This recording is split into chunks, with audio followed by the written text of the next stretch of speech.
I'm going to show you the programs that don't charge tuition fees at TUM. To find them, you just need to type in tuition fees, international students, TUM. Just click on the first link. You will be redirected to this page, tuition fees for students from non-EU countries. Here you will see the fees typically are around 2,000 to 6,000 euros for one semester. This is a lot. Like, who's able to pay that? And even if you would have the money, it would still feel bad. Sorry. Anyway, you can find them by clicking on this link. You can find a list with the tuition fees for each program here.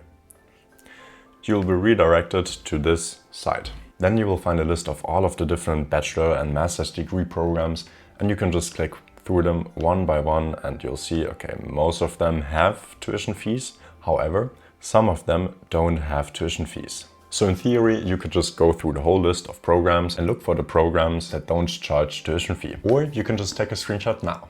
If you want more helpful information about TUM, you can get my 50-page Studying at TUM guide for free. The link is in the video description. See you in the next one. This is only the beginning.